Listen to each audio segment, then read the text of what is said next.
¿Qué tal amigos de Teclea Emprende? Bienvenidos a este nuevo capítulo aquí en los estudios de periodismo PUCB Televisión. El día de hoy, y como siempre ya es costumbre, Sebastián Hacha, ¿cómo estás? Así es, Germán, estoy muy bien, contento por estar otra vez, un día viernes, un día agradable, está rico el día, contento por nuestro invitado y por supuesto los insto a seguirnos a través de nuestras redes sociales, ¿verdad? Teclea.marketing en Instagram y por supuesto PerPUCB Televisión por Facebook. Así es que contento de que comencemos nuestro quinto capítulo ya. Exacto, quinto capítulo ya, ya largo mes, más de un mes llevamos, desde que Exacto. iniciamos esta serie de capítulos llamados Teclea Emprende. Y el día de hoy tenemos a un invitado, él es exalumno de acá de la Escuela de Periodismo, recién titulado hace poquito, ya, Sí, hace, ahí, hace menos de un por ahí, año, por ahí. por ahí. También, bueno, ahora es periodista y fue el fundador y creador de la famosa Feria Gastronómica de Laos, Valpo Bajo Cero, que se realizó durante el 2018 y que ha seguido en sus siguientes versiones.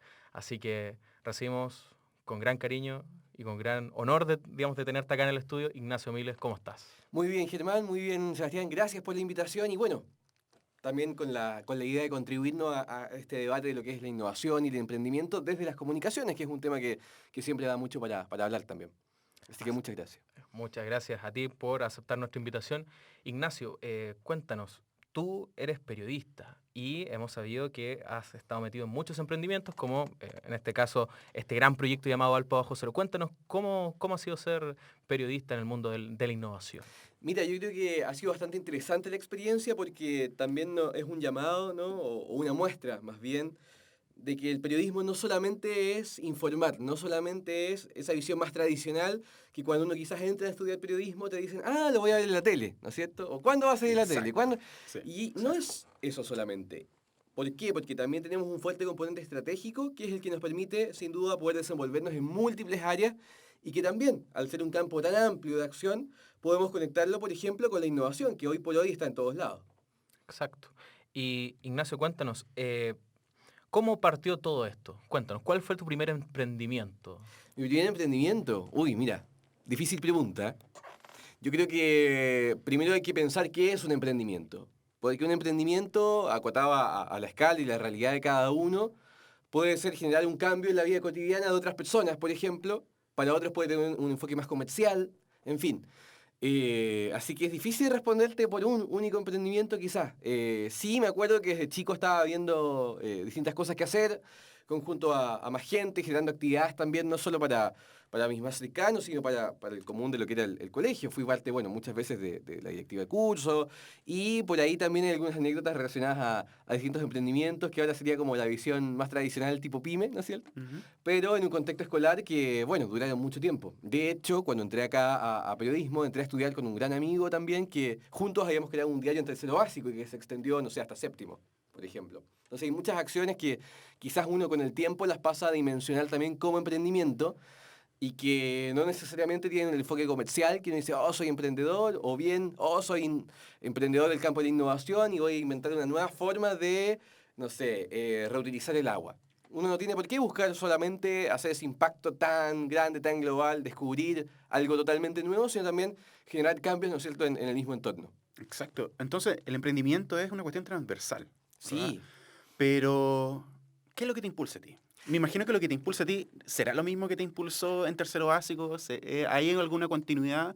¿O cuando uno va creciendo hay cosas que van cambiando, la experiencia influye? sí, yo creo que la experiencia también en términos de tomar ideas, crear ideas e impactar en el medio en función también del contexto donde uno se encuentre. Por ejemplo, cuando pensamos en Valpo Bajo Cero, se dio también porque coincidentemente, a raíz de otro trabajo más periodístico que tenía, conocía a quienes se transformaron en grandes amigos con el paso del tiempo y con ellos ideamos justamente un espacio que permitiera no solamente generar vínculos comerciales, sino que también poder contribuir a lo que es la difusión de la cultura del buen helado, además con un sentido regionalista, ¿no? Porque al estar en Valparaíso, estamos muy cerca de Santiago, y eso hace también que puedan venir desde Santiago y otras regiones del país a darse cita acá en la capital regional. Interesante lo del tema de Valpo Bajo Cero. Cuéntanos cómo fue esta primera edición del Mira, certamen. fue ¿Cómo bien loco nació porque ahí? yo venía llegando de ver un par de ideas afuera y en marzo me estaban esperando para trabajar como periodista, probablemente tal, en una importante agrupación de Valparaíso. Entonces, en el marco de ese primer mes que me desempeñé como periodista, en paralelo estaba terminando también mis estudios acá en la Católica. Nada, hicimos una feria de emprendedores justamente, en la cual yo, como buen periodista, tenía que ir el día domingo a hacer el streaming del acto cultural que había a mediodía. Y es ahí donde entre todos estos emprendedores había gente también vendiendo helado. Algo nos ubicábamos, pero tampoco nos conocíamos más en profundidad. Terminé de hacer el streaming, me fui a conversar con ellos y estuvimos conversando hasta las 7, 8 de la noche. Y ahí surgió finalmente lo que fue este evento que hicimos, nada, a ver, esto fue a fines de marzo del 2018 y terminamos realizándolo a principios de agosto del mismo año. Entonces, esos 4 o 5 meses que hubo entre medio también fueron una locura, muy entretenida, muy bonita, pero que cada día era un desafío distinto. Y cuando después vimos el resultado, 20.000 personas, y también que llegaron colegas, por así decirlo, del mundo del helado, de distintas regiones de Coyhaique, de la zona norte, en fin, a compartir esta misma pasión que a nosotros nos motivó a hacer este evento, sin duda que fue muy gratificante. Oye, 5 meses para Sí. organizar un evento. Imagino un montón de desafíos. Cuéntanos un Sin poco duda. de eso. Y de Mira, los aprendizajes también. Yo creo que lo que uno puede compartir es también en función de lo que a los demás les puede servir, ¿no? Y en ese sentido, yo creo que de un principio también nos configuramos bien en cuanto a los roles, porque ellos me presentaron unos amigos de ellos que ya tenían una productora. Yo sí, había hecho un par de eventos antes, pero tampoco buscaba con esto posicionarme dentro de esa área. A mí lo que me interesaba era generar difusión de la cultura del buen helado y por otro conocernos también dentro de quienes formamos parte de la industria. Entonces, a partir de esos dos públicos en términos comunicacionales, el masivo, que es el consumidor final, y por otro, el especializado, que es los colegas, por así decirlo, que también están dentro de la industria del helado, lo que hicimos fue dividirnos bien los roles. Entonces a mí me daba, en la práctica, me daba lo mismo si finalmente se decidía si la cinta que colgaba del techo era rosada o era celeste. A mí lo que me interesaba era el fondo del evento y poder comunicarlo bien también, por ejemplo. Así como quienes les gusta la parte de producción y se dedican a eso, justamente estaban viendo el amperaje, en fin, tantos elementos más técnicos que también dependía de eso el éxito del evento, junto con la convocatoria y la puesta en marcha. Entonces, por ese lado, fueron meses bastante intensos, pero al tener roles y papeles bien definidos, también pudimos levantarlo en conjunto, que es finalmente el éxito del emprendimiento en general. Yo creo que uno no puede ser bueno en todas las áreas que uno se proponga estar. Uno tiene también que no solamente armar equipo y generar redes por ese lado, sino que también ser capaz de delegar cuando hay que delegar. Y eso yo creo que en la primera etapa lo supimos hacer muy bien. ¿Qué ha sido lo más difícil, por ejemplo, de organizar estos grandes eventos? Mira, desde el rol que he jugado en este Ujú. tipo de espacios, como te digo, más allá de yo no soy productor ni pretendo serlo. O sea, yo entiendo que hay un gran desafío, por ejemplo, para quienes sí se desempeñen en el área de producción, en el tema de la electricidad, que iba a haber, por ejemplo, tienen un montón de máquinas conectadas, había que conectarlas a la red de agua. Estábamos justamente en el BTP, que es un espacio cerrado que en ese sentido nos daba ciertas facilidades para poder levantar este proyecto. Pero en la parte que al menos a mí me tocó ver en la primera instancia fue por un lado, reunir a los actores que me interesaba, sector público, privado, académico, y finalmente también, aunque parezca muy básico lo que puedo plantear, pero es vender la idea, es que te crean algo que nunca se ha hecho ni acá, ni afuera tampoco, porque esto es un híbrido, quizás no es la copia de un modelo que uno diga, mira, esto hay que hacerlo así, así lo hacen en tal país o en tal ciudad, y nosotros hay que replicarlo. No, esto fue juntar muchas buenas intenciones que teníamos detrás, quizás no tan comerciales, pero sí en términos de gestión, y en definitiva, yo creo que los desafíos ahí fueron más que nada poder convencer a los distintos actores que finalmente participaron de esto, sea el público final, sea las instituciones que nos ayudaron, sea los participantes de la Copa Nacional de Heladería, que es algo que nunca se había hecho, convencerlos que esto sí tenía un sentido y bueno, darnos cuenta después que, como se dice en buen chileno, nos compraron la idea, ¿no? Porque llegaron incluso desde Coyhaique a participar jurados internacionales que también gestionamos por ahí, que desde Argentina vinieron a apoyarnos y todo eso significa también un gran gesto, ¿no? En términos no solo comunicacionales, sino que también de cómo uno es capaz de no solamente tener una buena idea, por decirlo de algún modo, sino también hacerla creíble para los distintos públicos. Y con respecto a eso mismo, ¿cómo vendemos una idea?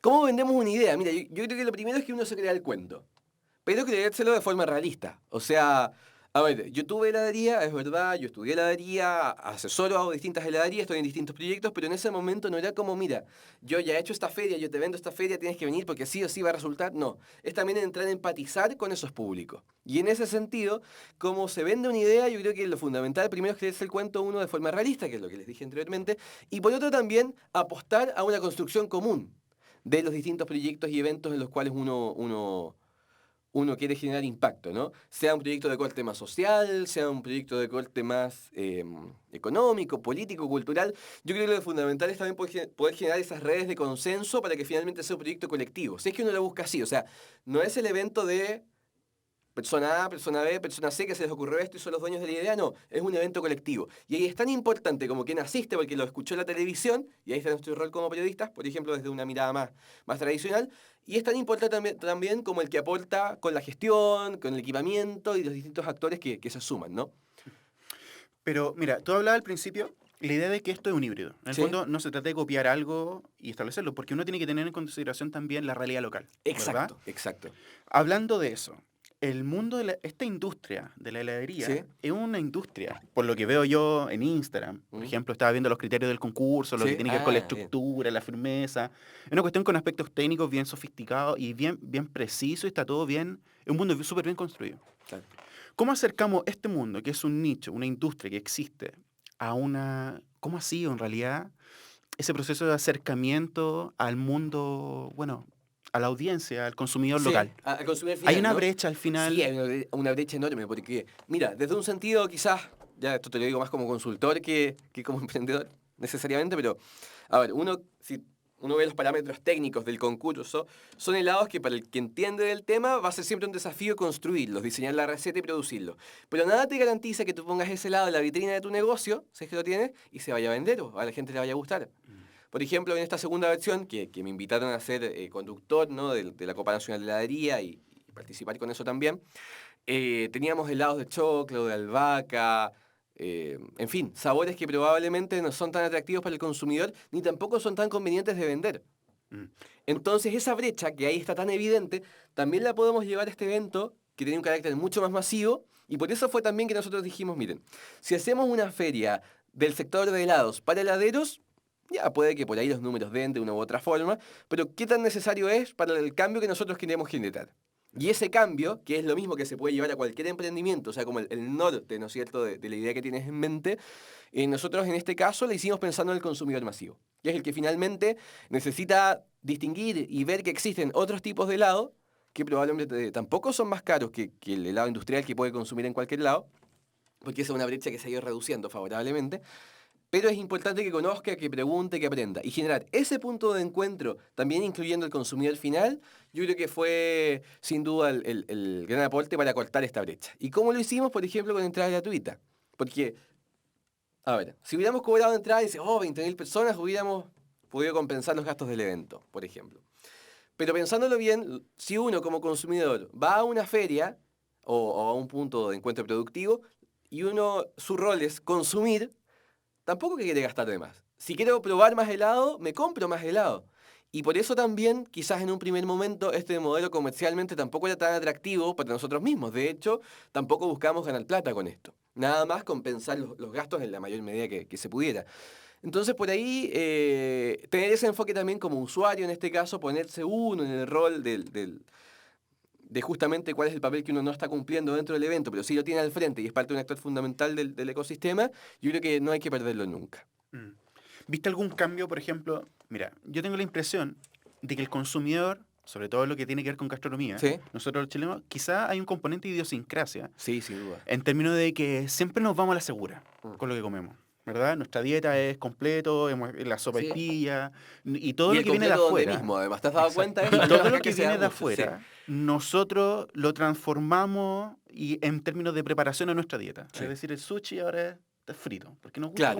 nos gusta comer fritura. Y ya para te lleva. Exacto. Chilenizado. ¿Has Sí. podido notar, primero, es tan así en términos de consumidor, es real que nosotros Sí, nos vamos a la todo el segura? rato. Además que, disculpa que te interrumpa. Sí, Sí. sobre todo porque, a ver, hay que ser sincero en que esto igual es una industria. Por muy bonito que pueda ser el tema y por más que uno estudie, haga muestras, esto tampoco es una fundación ni un instituto de desarrollo técnico del asunto. Entonces, finalmente, el mejor producto, ¿cuál es? El que se vende. Y bajo esa mirada, que algunos quizás podamos diferir en cierta medida, pero es lo más realista, al fin y al cabo, sí el consumidor termina, en el caso de los helados, pidiendo los sabores más tradicionales, manjar Imagino. chip, chocolate. Por más que tú le ofrezcas 5 tipos de chocolate de origen, se va a ir por el chocolate quizás que más se asemeje al chocolate que él consume en la góndola del supermercado. Exacto. O sea, distingue entre amargo, leche y blanco. No si es origen Ecuador 85, si es Vietnam 79. Entonces ahí está la labor nuestra de ir educando. Que si va a pedir chocolate, pueda probar por último 3 tipos de chocolate y distinga. Y diga, este me gusta más, sé también que existe el otro y este me sorprendió. Pero sí, ahí somos muy, muy tradicionales como consumidores los chilenos. Muy tradicionales. Y eso también tiene que ver con un hábito cultural. Que el consumo tampoco se extiende en distintos momentos del día. Tú vas a las 10 de la noche, quieres tomarte un helado, no hay ninguna heladería abierta. Y las pocas que están abiertas no tienen a nadie. Es cierto. ¿Y por qué no tienen a nadie? Porque el chileno no es de salir a comer tan tarde. O llevándolo a otras áreas de lo que es la gastronomía y el servicio. El chileno, seamos sinceros, nuestro target, por ejemplo, nuestro grupo etario, se revienta los viernes y los sábados, no consume el resto del día. O sea, de la semana, bien digo. ¿Bien? Eso mismo lo podemos llevar también a que si tenemos un segmento más gourmet, un restaurante, por ejemplo, igual se le llena viernes y sábado. Es un desafío mantener abierto el resto de la semana. Vemos acá lo que sucede en el Cerro Concepción. Tremendos emprendimientos, apuestas grandes, hechas con mucho cariño, pero que en la semana no venden nada. ¿Por qué? Porque el chileno consume Los fines de semana. viernes, sábado y un poco el domingo. Entonces, es ahí donde está el desafío de conquistar estos nuevos públicos que llegan a nuestra región, como son los turistas, ¿no es cierto? Y que sí están dispuestos también a consumir en esos días. Es que claro, pues, el extranjero es otra mentalidad. Po. Si tú Exacto. estás de viaje, tú quieres experimentar. ¿Cachai? Exacto. Tiene que ver con eso también. Y también yo creo que para nosotros, como personas que vivimos acá en el Gran Valparaíso, también es interesante darnos la oportunidad de decir, ya, si nos vamos a juntar, no nos juntemos en el mall. Juntémonos en otro lado. También es cierto. Sí. Y el gasto va a ser probablemente el mismo o menos muchas veces. Pero sí es una forma de apoyar también a los emprendimientos locales porque es una apuesta bastante grande la que se está haciendo y lo que nosotros también quisimos visibilizar con la primera versión de Valpo Bajo Cero. Ahora vamos con un poco más el Ignacio Miles, persona. ¿Ya? No Ignacio Miles, emprendedor. ¿Cómo ha sido el apoyo de tu familia, de tus cercanos con respecto a estas ideas, a estos proyectos que has hecho? Mira, sería imposible no darles las gracias, ¿no es cierto?, en ese sentido, porque suponte ya, yo comencé, bueno, después que tuve este diario con mi amigo, que después también estudié periodismo, todo, empecé a vender alfajores. Pero empecé a vender alfajores solamente porque quería hacer un par de lucas, ¿no? Tampoco una proyección comercial certera. Yo sabía que, por ejemplo, en el colegio no se decía en la agenda, ¿no es cierto? No se pueden vender cosas. Porque en un Exactamente. casino, conocía personalmente a la familia que tenía y tiene hasta la actualidad el casino, el kiosco, entonces tampoco le era como perjudicarlo. Pero bueno, esto fue tomando fuerza y significó que ya en cuarto medio, cuando yo nunca proyecté para tanto tiempo esto, estaba vendiendo, no sé, 200 unidades diarias. Y los profes de 8 ramos entraban a mi sala a comprarme, por ejemplo. Obviamente esto en un contexto ya de entendimiento también con quienes les podía perjudicar esto, ¿no? Entonces, en ese sentido, el apoyo de mi familia fue fundamental porque, claro, ¿quién estaba usando la cocina hasta las 2, 3 de la mañana a veces para poder vender? Yo. Sí, ¿Quién pues. se levantaba más temprano y andaba con las cajas para allá y para acá con la mercadería? Yo. Entonces, también en ese sentido, el apoyo ha sido fundamental y porque esto de disociar quizás el emprendedor de la persona en términos como humanos, que es algo que quizás como periodistas tendemos mucho a construir y a observar, yo creo que en el campo de la innovación es muy difícil de separar. Y es muy difícil porque finalmente es el espíritu de estar viendo ideas, proyectos, de concretarlos también, de estar permanentemente construyendo redes y sin duda buscando aportar de una u otra forma al entorno donde uno está presente. Al fin y al cabo, y lo hemos visto en otros programas, todos estos emprendimientos, ya sea la marca, tienen claramente marcado la cuota personal. Po. Sin duda. En el fondo, es la consagración de un viaje, de una historia de vida, de una Exacto. cuestión hay elementos espirituales, De búsqueda. todo. De Por todo ejemplo, tipo. Ayer conversaba con gente que está en el mundo ahora de la masa madre, ¿no? De los panes fermentados naturalmente.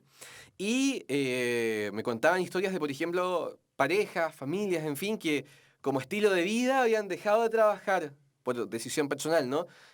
Bajo el modelo tradicional de la oficina, marcar tarjeta y todo, para emprender con un sentido. Y ese sentido lo habían encontrado en el amasar y, por supuesto, vender productos saludables, por darte un ejemplo. Entonces, eso, como tú bien planteas, es algo indisociable también de lo que es el emprendedor como figura. de que muchas veces busca algo más que esa conversión comercial que podría ser levantar o bajar la cortina de un negocio todos los días. Porque si es por eso, puedes perfectamente ser empleado de otra persona y repetir más de lo mismo.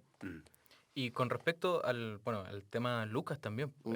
todos estos proyectos no son gratis, Claro, se tienen claro. que financiar Sí. de algún lado. ¿Cómo lo hiciste con el financiamiento? ¿Ahorraste, pediste un crédito, postulaste Mira, un fondo? Depende del momento. Por ejemplo, si comencemos con Valpo Bajo Cero. Ujú. Valpo Bajo Cero fue una cosa totalmente hecha a pulmón. Entonces, nosotros lo que buscábamos era, en definitiva, y me hago cargo de esto, de hecho, de quienes participaron en esa primera comisión, ¿no es cierto? También lo saben, era que lo que nosotros tuvimos que poner de nuestro bolsillo fuera lo menos posible. Porque probablemente cuando ya este mono, por así decirlo, estuviera armado, que fue lo que le sucedió ahora cuando hicieron su segunda versión, era más fácil decir, mira, este es el proyecto, esto necesitamos, esto es lo que te podemos retribuir. Ya tienen el precedente. Exacto. Pero en esa primera instancia nosotros éramos estábamos muy conscientes de que las empresas, por ejemplo, que nos dirían, les podemos ir a pedir plata en el buen sentido de la palabra, o bien vender algo a cambio de otra cosa, un intangible en este caso, no necesariamente iban a apostar por el proyecto porque no está ahí su público objetivo, ¿no? O sea, la empresa de insumos, la empresa de equipamiento, que nosotros necesitábamos que nos pusiera, por ejemplo, una vitrina donde poner los helados de la competencia, sus clientes iban a ser solamente los heladeros que estaban encima del escenario, que venían a competir, no eran las 20.000 personas que estaban abajo. Entonces, en ese sentido, el financiamiento de la primera versión del Valpo Bajo Cero fue así. Fue siempre teniendo en cuenta que las grandes apuestas, los grandes pagos, probablemente iban a venir de los ingresos que generáramos recién ese 12 y 13 de agosto, no antes. Exacto. Y por otro lado también que no buscábamos ganancia en términos técnicos. Sí, por ejemplo, que estábamos más ligados al rubro de la heladería, pusimos stand de heladería, pero de forma representativa. No pusimos 8 o 10 stand que fueran todos nuestros, sino así como nosotros invitamos a nuestra competencia que nos comprara el stand, competencia comercial, por así decirlo, y comprar el stand y también pudiera vender en esas condiciones, nosotros también con esa ganancia lo que hacíamos era, en definitiva, pagar toda la deuda que estábamos generando. Exacto. No obstante, disculpa, Sí. si es por el tema del ahorro y todo, sí, yo siempre he sido ahorrador y el dinero que fui juntando con esto de vender alfajores, que al principio eran 20 al día, después fueron 50 y fueron subiendo, yo siempre la ganancia y la utilidad la fui separando y la fui ahorrando. Obviamente que después de ahí sacaba, giraba y después seguía juntando, pero yo creo que eso es súper importante, o sea, poder separar lo que es quizás lo que uno se merece también como sueldo, que es lo que uno tendría que pagar a otra persona por hacer esa labor, de las utilidades. Y esa utilidad es capitalizarla. Entonces yo fui ahorrando, y después cuando empecé a trabajar part-time en paralelo a la universidad, también separaba una parte que yo necesitaba obviamente para mis gastos básicos y otra la iba ahorrando. Entonces eso generó que cuando después se me dio la oportunidad de ser socio en una heladería acá en Viña del Mar, tenía cierto capital de base también, ¿no? Sí, Para poder emprender. sí. Perfecto. Oye, y continuando un poco la ruta de vida de Ignacio como emprendedor, a mí no se me puede olvidar, no se me da de la cabeza, 200 unidades por día llegaste a vender De alfajores y todo de eso, sí. alfajores. Eran ¿Cómo como se 3 cajas hace? plásticas. ¿Cómo se hace? Bueno, primero, la cuestión en términos logísticos. Sí. ¿Cómo es posible producir esa cantidad, para empezar? Mira, organizando la producción, quizás yo sin tener una formación gastronómica o estar tan dentro del ambiente, quizás como ahora he podido desde las comunicaciones estar. Yo creo que es fundamental organizar la producción. O sea, algo que quizás uno hacía como muy desde la intuición, que era decir, en vez de hacer 5 sabores de alfajores todos los días, un día, de los 5 días de la semana, un día hago uno, el otro hago otro. Eso también hay que creer en la intuición, porque es la forma de resolver ese desafío. Por ejemplo, también en ese caso yo opté por productos de mayor durabilidad. Una trufa de chocolate que al estar formulada con cierto tipo de ingredientes, para bien, ¿no es cierto? Quizá aunque el costo fuera un poquito mayor, me permitía tenerla más tiempo. Si alguien me encargaba un pedido para un sábado, no tenía que estar el viernes en la noche haciendo necesariamente esos productos, porque yo sabía que tarde o temprano eso tenía una fecha de término. Sí. Perfecto. Oye, y relacionando esto, la producción de alfajores, Hmm. con lo que es la industria de los helados. Me imagino, tú dices, terminaste produciendo un sabor distinto cada Claro. día. ¿Lograste notar lo mismo que conversábamos antes, de que al final el cliente prefiere ciertos sabores? Sí, ¿Se nota? totalmente. O sea, mira, La el tema de los innovación. alfajores, y te puedo garantizar que hasta el día de hoy es así, si ves quienes continúan en esto, el alfajor con manjar, que es el más fácil de hacer a Mm. todo esto, más simple, Claro. es el que la lleva. O sea, yo igual me complicaba, hacía centros líquidos, desarrollar otros productos que también se vendían. Pero incluso en términos de costo y de tiempo que dedicaba a hacerlo, obviamente no eran los que me daban mayor margen, sí me otorgaban diferenciación, que es un factor fundamental a la hora de armar el mix de productos de cualquier emprendimiento. Si me pongo a vender redes sociales, diferenciarme por algo también. Exacto, En fin, sí. más allá de lo que es la gastronomía.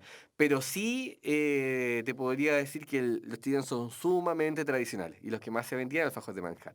Aunque tuviera otro, por ejemplo, de frambuesa, que era igual de simple la operación, en términos de que la mermelada ya estaba lista y todo. No, el de manjar se impone. Y con chocolate negro, ando con chocolate blanco. Lo pudiste comprobar tempranamente. Entonces. Tempranamente. Llevas años ya No, en o una sea, investigación.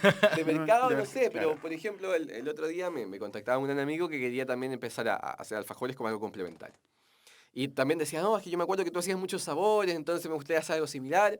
Y yo le decía, sí, pero para comenzar, por último, haz 50 y 50. 50 a la segura, que sabes que los vas a vender, que sería en este caso de manjar con chocolate negro. Y los otros 50 ya, jugátela más a distintas variedades y todo. Pero yo creo que finalmente no hay que perder el norte, que esto también tiene que dar por último para que se dé vuelta, como decimos en palabras fáciles, quienes estamos en esto. O sea, que puedas compensar tus gastos. Exacto. Y eso mismo, por ejemplo, si tú tienes un emprendimiento de páginas web, de redes sociales, un intangible que cuesta más venderlo todavía porque la gente ve el alfajor, te pasa la plata y a cambio que recibe un producto que además va a satisfacer una necesidad. Cuesta mucho vender intangible hoy en día. Y es ahí donde está el potencial también de nosotros como emprendedores. O sea, yo creo que la innovación, el aporte está más allá de la parte productiva. Porque además por términos de capital no necesitas grandes inversiones, necesitas un buen computador, las ideas, Exacto. ser ordenado con tus tiempos, con tu trabajo, y a partir de ahí vender videos corporativos, vender, no sé, redes sociales. El tema es que la gente crea que eso es necesario. Y es ahí donde está el desafío de nosotros de poder demostrar con datos, cifras, números, así como lo hacen nuestros colegas que están en el periodismo más tradicional, Ujú. eso mismo llevarlo también al plano de la innovación y el emprendimiento. Y con respecto a esto mismo de que, bueno, el tema de la calidad, del tema de los intangibles, bueno, todos estos términos hay que tener base para poder manejarlos y muchos emprendedores, por ejemplo, no sé, a la persona que, no sé, vende algo, un Sí, food que no lo truck, están viendo, escuchando. muchas ¿sí? veces no, digamos, no tienen ese Yo conocimiento. creo que, mira, Temas económicos, esas claro, cosas. ¿Es importante la especialización en términos de los emprendedores? sí, sin duda que sí. Así como es bueno tener buenos aliados, como te decía, buenos partners, no cerrarse a eso, Ujú.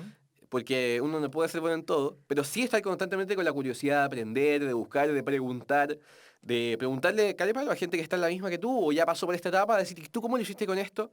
Exacto. Lo peor que te pueden decir es no.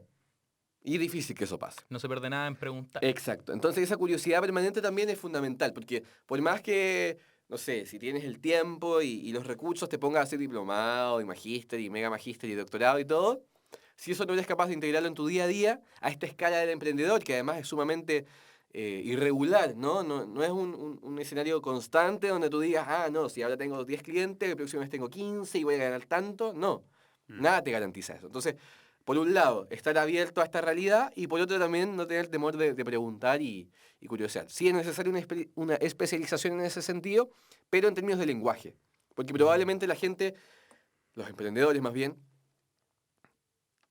lo que alguien en términos técnicos le pone un nombre rebuscado en inglés, en fin, ya lo están haciendo.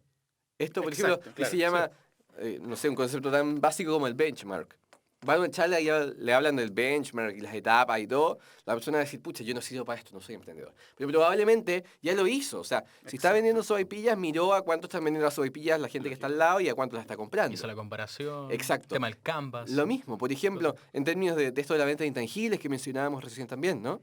Ver quiénes están desarrollando buenas redes sociales. Eso es un benchmark.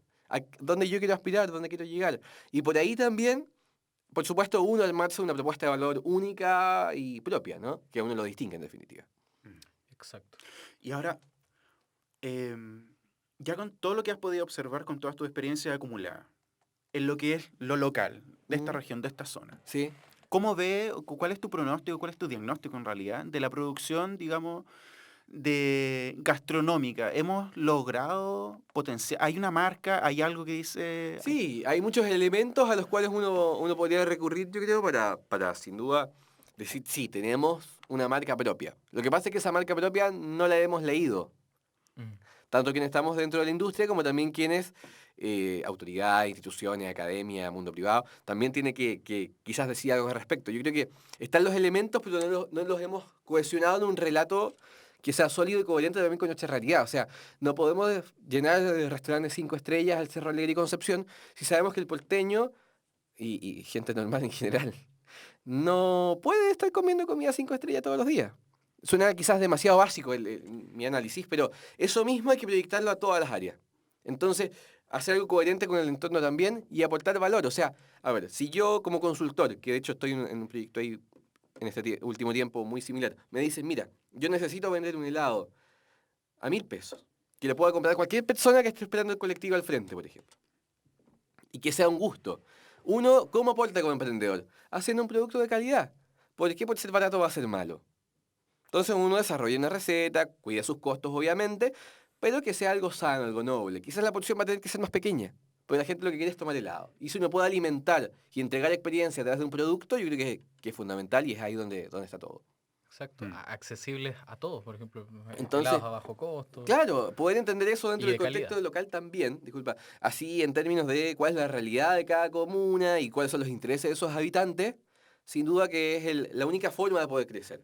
Y con respecto a esta idiosincrasia del país, que es ¿Mm? centralista, Santiago, ¿cómo ha sido emprender desde una región? Mira, yo sé que hay mucha gente que te puede responder esto mejor que yo, pero en mi caso personal fue una apuesta también, entendiendo siempre que estamos a 1 hora y media de Santiago y así como Exacto. ellos pueden venir para acá, nosotros también podemos ir. No hay que verlo como una polarización de buenos y malos. Claro, No, exacto. hay que entenderse como que somos parte del mismo ecosistema y que desde ahí como región tenemos mucho que entregar porque tenemos características que nos distinguen.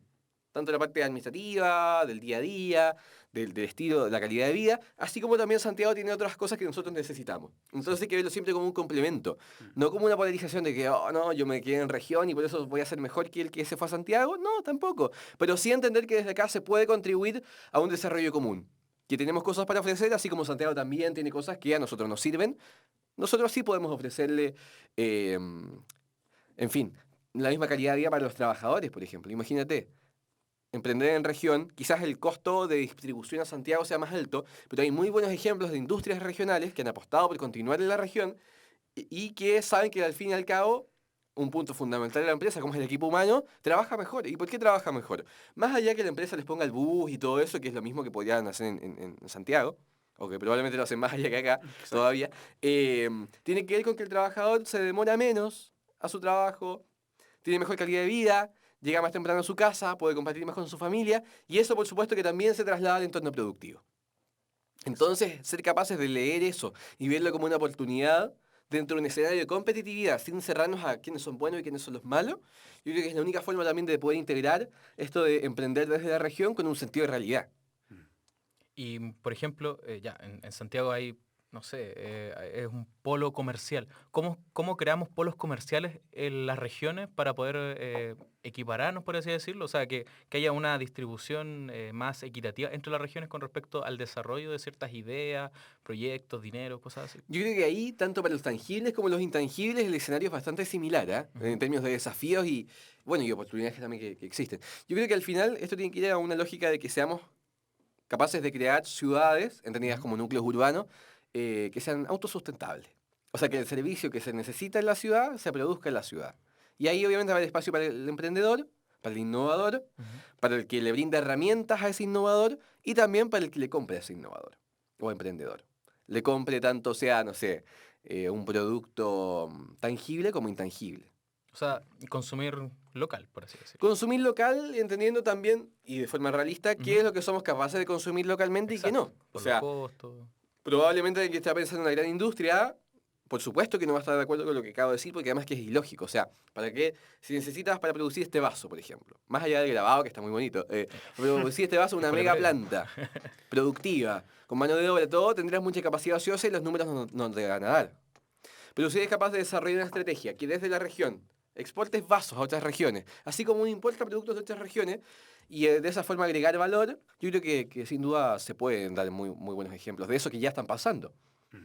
¿Qué nos falta entonces? ¿Qué nos falta? Yo creo que nos falta, bajo una mirada al emprendimiento con sentido regional, nos falta, por un lado, ponernos la camiseta, entender que están las oportunidades, están las instituciones que apoyan a estos emprendedores innovadores, este ecosistema, ¿no? Que quizás es una palabra que da para mucho también debate, pero sí existe, dentro de lo amplio del término, existe, y están los actores, y están las voluntades, están los fondos. ¿Qué es lo que no hay? Yo creo, lo que pasa es que los emprendedores muchas veces no nos creemos el cuento, y creemos que por emprender desde la región solamente vamos a atender, como en el ejemplo de los vasos, a quienes están a nuestro alrededor, ¿no? Que el servicio de redes sociales, por ejemplo, solamente lo vamos a poder ofrecer a quienes conocemos cara a cara. No, o sea, las mismas redes sociales, los mismos dispositivos tecnológicos nos facilitan la conexión también con el mundo, sea para vender un producto, para proponer una idea, para negociar o para vender un intangible. Entonces nos falta eso, creernos el cuento, pero siendo parte de un ecosistema que va más allá de lo que solamente conocemos hasta ahora. Ah, claro, y hacer uso de las redes sociales y las Sí, tecnologías. verlo siempre como al un alcance. aliado, como una oportunidad, no solamente como que es la única opción. Tampoco cerrarse a vender solo por redes sociales y decir, ¿por qué no estoy vendiendo tanto? Bueno, porque igual el vínculo cara a cara Es importante. es fundamental, sobre todo ahora que está todo tan Tan, intangible. tan ¿no? digital. Exacto, tan digital. Exacto. Exacto. Así es. Bueno, Ignacio, ya estamos por finalizar ya el programa. Queremos que nos digas a esa cámara, A esa la cámara. cámara ¿ya? más valiosa que tenemos, Muy bien. nuestro mayor bien. Es Tu activo, claro. exacto, el activo de mayor bien aquí. ¿Qué consejos le darías a los emprendedores? A Bueno, esa cámara. una pregunta súper amplia, igual para responder. No sé, a partir del campo en que yo me he desarrollado y también de las experiencias que han sido buenas y malas, bueno, después otro día conversamos también de las caídas que uno ha tenido. Yo creo que lo fundamental es que uno se crea el cuento, que uno se crea el cuento del potencial que tiene la idea que finalmente está alojada en nuestra mente y que hay que sacarla de ahí. Hay que sacarla de ahí entendiendo también que no estamos solos en esto, tanto en un sentido de oportunidades que eso nos puede generar, como también a la hora de buscar apoyos, redes, y también reiterar esta idea de que uno no puede ser bueno en todo. O sea, por más que uno estudie, se aplique, por así decirlo, hay que saber delegar también. Y es lo que muchas veces yo creo que, y veo, que le falta a los emprendedores. Quizás por ser muy celosos de su idea no entienden que hay alguien que lo pueda hacer mejor. Y si hay alguien que lo pueda hacer mejor, porque justamente ha seguido ese camino, espectacular, pero crecer juntos, no verlo necesariamente como competencia. Y eso yo creo que es fundamental y se aplica a todo ámbito. Ya. Ignacio, ¿qué se viene para el futuro entonces? ¿Cuáles qué son tus sentido? próximos Ah, ¿míos? proyectos? Cuéntanos. Mira, yo creo que poder hacer, o sea, seguir con esto de ser consecuente también con lo que uno piensa, lo que uno dice. Como te decía, me llegan proyectos a veces por el tema de las asesorías y Ujú. consultorías que también hay que verlos como una oportunidad y un desafío. O sea, si me dicen necesito vender un helado barato para este público, no tenemos por qué taparlo de colorantes, saborizantes y aromatizantes a vainilla. Bueno, si no somos capaces, en términos económicos, de poder vender un buen helado con vaina de vainilla a un costo bajo, porque la vaina de vainilla ha estado en todos lados, ¿no? Que está muy cara Sí. y todo, por un tema además de cambio climático, en Ujú. fin, y también sectorial. Bueno, ofrezcamos entonces un helado, pues, un stracciatella, que es una base blanca de leche con variegato de chocolate, o sea, con trozos de chocolate. Pero lo que nosotros propongamos al consumidor es que tenga un sentido, que tenga una mística, ¿no es cierto?, coherente con esto de, así como ahora está lo de los comercios justos, productores locales, bueno, acá hacer lo mismo. Queremos entregar un alimento, que el alimento sea sano y contribuya también en la medida de lo posible, ¿no?, a hacer tangible todas estas ideas que estoy seguro de una u otra forma están impactando desde ya en el mundo. O sea, no es que yo venga acá a decirles esto hay que hacer, esto no, sino que somos muchos los que también estamos en la misma. Y eso también hay que visibilizar, por eso espacios como el suyo son tan importantes. Bueno, y si me lo permite, una cosa. Este mundo de la industria de los helados tiene una cosa bien romántica también. Demasiado. Hay algo de Exacto. nostalgia. Sí, Estaba no. viendo lo de las copas. Que Que subí ayer, sí. claro, que se está perdiendo. Sí. Hay algo, hay una mística. Mira, yo entonces? creo que sí, para consumidor y para productor, para ambos mundos, sí. Y eso es un arma de doble filo, porque a veces, muchas veces por pasión, te puedes embarcar en un tremendo proyecto en términos económicos y vas a ver que el feedback en términos económicos no es el mismo. Sí, obviamente, volvemos un poco a este caso de que ahora la gente busca un poco más el sentido de la vida, ¿no? Probablemente va a estar feliz haciendo helado, pero si tú una máquina que hace 60 litros hora para producir 5, no es la idea. Entonces también hay que atajar las pasiones Sí, y hay que ser hacer un súper realista, balance. súper realista. Sí. Como te digo, esto tampoco o sea, no son fundaciones, esto es un negocio. ¿Por qué? Porque nosotros pagamos con plata, no pagamos con canje, no pagamos con helado, la micro, la comida. Entonces, en ese sentido hay que ser realista también y no hay que dejarse llevar solamente por el lado romántico, nostálgico Claro. que pueda conllevar esto. Y aterrizarlo un poco. Sí, por sin ejemplo, perder el sello. el caso, no sé, de la Comuna de Valparaíso, que también, bueno, Patrimonio Mundial de la Humanidad y todo. Y en el tema de los helados hay mucho capital en términos de relato histórico que la gente puede enganchar en términos más nostálgicos, que está ahí, que hay que leerlo, hay que saber Como por proyectarlo. ejemplo el tema de los helados York en Claro, Playa claro, Ancha, muchas fábricas anteriores a los York, Exacto. sin desmerecer el aporte que ellos están tienen. en el centro. Claro, históricamente Valparaíso fue una ciudad de inmigrantes y por ende de mucha maquinaria, tecnología y heladería, que es algo que, bueno, podemos conversar en otro programa también. Entonces, poder quizás reproducir en esos helados para venderlos baratos, sabores también que nos trasladen a eso. Pero no quedarse solamente en el pasado, si al final lo que se trata es construir relaciones, vínculos y aportes para con el entorno a través del emprendimiento y la innovación que miran hacia el futuro. Así es. Bueno, Ignacio, Sebastián, ¿algo más que agregar? ¿No? Nada más, pero me quedé con unas ganas de... De comer helado, yo igual. Bueno, Ahora ahí saliendo vamos a una degustación. un sí. York, no sé, algo. Bueno, Ignacio, ¿qué te podemos decir? Muchísimas gracias, No, gracias por a ustedes venir. por la invitación. Yo creo que podemos ir conversando eternamente de muchos temas, pero no sé. Yo creo que siempre es muy bueno poder compartir también lo que uno ha hecho, pero no solamente por decir, mira, yo he hecho esto, sino verlo con una proyección que es la que le hemos dado hoy día, ¿no? De justamente Exacto. poder ver cómo esto tiene sentido dentro de un entorno particular y es Exacto. una forma también de contribuir con un granito de arena. Lo mismo que le puede pasar a un dirigente de un club deportivo, a alguien que quiere hacer un carnaval en cualquier ciudad, ¿no es cierto? Que busca generar impactos en el entorno, más allá de las lucas. Y si uno las gana, muy bien. Y si no, bueno, hay que darle el sentido para que también permita vivir. Exacto. Generar proyectos de esta magnitud para las regiones es sumamente importante y sumamente, por así decir, enriquecedor también para Claro, la porque zona, las para la experiencias ciudad. tienen un valor transversal. Para lo que quieras Exacto. hacer en cualquier emprendimiento, todo esto te va a servir Sí. igual. Se siente precedente Exacto. en lo que uno haga. Así que, bueno, Ignacio, estás invitado cuando quieras. Muchas Nos gracias. puedes volver a visitar para que nos sigas contando de tus historias ahí, con No, los y también helados, de de poder los proyectar, ¿no? emprendimientos. todas Cómo esas como cosas. región también nos hacemos cargo de esto, ¿no? Sí, Exacto. como la región de Valparaíso se hace cargo de los emprendedores. Así que muchas gracias, Ignacio. Gracias a ustedes por la invitación también. Así que a todos los que nos están viendo a través de nuestras plataformas, Facebook Watch, YouTube, Facebook Live, todas nuestras Síganos. redes, Exacto. síganos, somos @teclea.marketing en Instagram, en Facebook y también en YouTube, donde va a estar disponible Así es. este capítulo. Tú que lo estás viendo, ya se está acabando el video en YouTube. Así que gracias por vernos, Sebastián, como siempre, un gusto compartir gusto es set mío. contigo. Gracias por la invitación, gracias a nuestro invitado, lo pasé excelente. de Excelente. verdad. Muy ¿Cómo que bien. le invitas? Eres conductor, Sebastián. Así que muchísimas gracias por vernos. Nos vemos la próxima semana en un nuevo capítulo de Teclea Emprende.